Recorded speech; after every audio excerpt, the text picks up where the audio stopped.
Next topic देखिए, total internal reflection of light. वो इस डायग्राम से पता चलेगा। ये है डेंसर मीडियम, ये है रेयर मीडियम।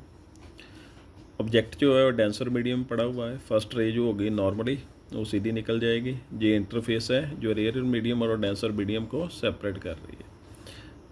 ये रे आएगी denser to rare medium, away from the normal हो जाएगी। ये एंगल ऑफ इंसिडेंस और angle of refraction. Angle of incidence बढ़ाएंगे तो एंगल ऑफ रिफ्रैक्शन भी बढ़ेगा।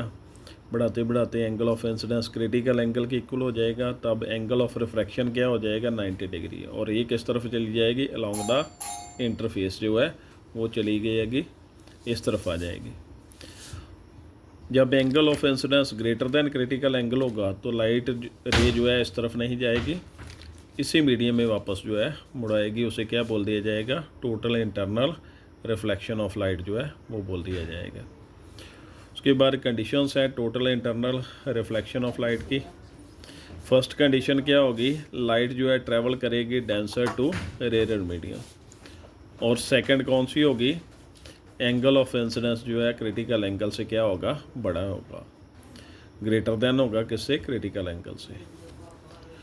अब इन दोनों में रिलेशन आ जाएगा, रिलेशन बिटवीन रिफ्रैक्टिव इंडेक्स और क्रिटिकल एंगल के बीच में स्नेल्स लॉ अप्लाई कर दिया जाएगा। स्नेल्स लॉ क्या होता है, refractive index equal to sine i upon sine r. ये रिफ्रैक्टिव इंडेक्स फर्स्ट मीडियम का है with respect to second medium. जहाँ पे अप्लाई करेंगे, आई की वैल्यू क्या है, आई सी यानी कि क्रिटिकल एंगल, आर की वैल्यू क्या है 90 डिग्री। आई की value i c critical angle, r की वैल्यू 90 है। वहाँ जहाँ पे डाल देंगे साइन 90 की वैल्यू क्या हो जाएगी, 1 हो जाएगी। ये इसके इक्वल आ जाएगा।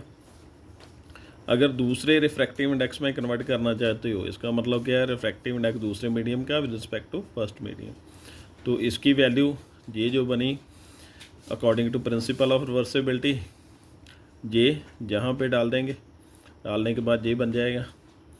तो इसको ऊपर लिख लो, ये क्या आ जाएगा, नीचे आ जाएगा। ये फार्मूला बन गया। अब देखिए ये जो है 1 म्यू 2, इसको कैसे लिख सकते हो, mu 2 upon mu 1 equal to 1 upon sine I C. यहाँ पे क्या लिख सकते हो, म्यू 2 अपॉन म्यू 1। म्यू 1 की वैल्यू ईयर के लिए क्या है 1, म्यू 2 की वैल्यू म्यू लेट कर ली, जो भी मीडियम होगा। म्यू 1 की वैल्यू यहाँ पर ऊपर क्या था म्यू, और नीचे क्या है म्यू 1 आ जाएगी। तो म्यू इक्वल टू क्या आ जाएगा, 1 अपॉन साइन सी, जहाँ sine C equal to 1 upon mu आ जाएगा। ये दोनों में क्या आ जाएगा, रिलेशन आ जाएगा।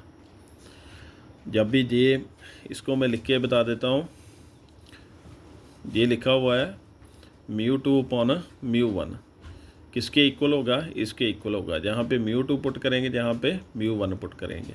म्यू 1 की वैल्यू 1 डाल देंगे और म्यू 2 इक्वल टू क्या आ जाएगा, 1 अपॉन साइन सी। बाद में म्यू 2 की वैल्यू म्यू डाल दी, तो ये बन जाएगा ऐसे। जहाँ पे लिख देता हूँ mu 2 upon mu 1 equal to 1 upon sine C. अब इसकी वैल्यू 1 डाल गई और म्यू 2 की वैल्यू क्या, म्यू डाल दी, तो mu equal to 1 upon sine C आ जाएगा। दोनों में रिलेशन आ जाएगा। जहाँ इसको क्रॉस मल्टीप्लाई कर दो, म्यू नीचे आ जाएगा, sine I C equal to 1 upon mu आ जाएगा। दोनों में रिलेशन आ जाएगा इन्वर्सली का। ये था आज का टॉपिक। Thank you.